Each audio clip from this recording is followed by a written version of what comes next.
दिवाळीच्या निमित्तानं आपण नातेवाईकांना गिफ्ट देतो, घरात फराळ तयार केला जातो। विविध कंपन्यांमध्ये सुद्धा कर्मचाऱ्यांचा आनंद वाढवण्यासाठी दिवाळी गिफ्ट दिलं जातं। मात्र पंढरपूरमध्ये विठ्ठल मंदिरातल्या कर्मचाऱ्यांना चिकन मसाला भेट देण्यात आला। विठ्ठल भक्त वारकरी संप्रदायाचा शाकाहार हा सर्वश्रेष्ठ आहार मानला जातो। मांसाहार, मद्यपान अशा गोष्टींना वारकरी संप्रदाय आणि विठ्ठल भक्तांमध्ये जागा नाही। आणि अशातच पंढरपूरच्या विठ्ठल मंदिरात काम करणाऱ्या कर्मचाऱ्यांना बीव्हीजी कंपनीकडून चिकन मसाला भेट देण्यात आला।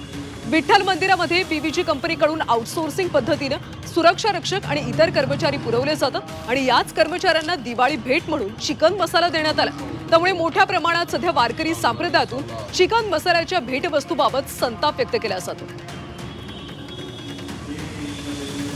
काल जो प्रकार घडला त्याच्यामध्ये जे आपण सुरक्षा रक्षक खाजगी कंपनीकडून घेतलेले आहेत, बीव्हीजी या कंपनीकडून सुरक्षा रक्षक आपण तात्पुरत्या स्वरूपात घेतलेले आहेत।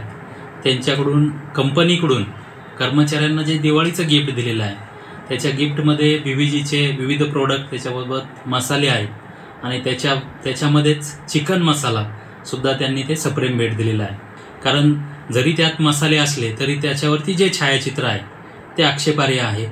पांडुरंगाच्या या पवित्र भूमीत या मंदिराचं आणि येथील सर्वांनीच या मंदिराचं पावित्र्य जपणं गरजेचं आहे। त्यामुळे निश्चितच सदरची बाब मंदिर समितीने गांभीर्याने घेतलेली आहे। सदर कंपनीला कालच मंदिर समितीमार्फत नोटीस सुद्धा दिलेली आहे आणि निश्चितच त्याच्यावरती कारवाई केली जाईल। अशा पद्धतीची घटना असेल तर 100% चुकीची आहे। अशा पद्धतीनं मंदिर समितीच्या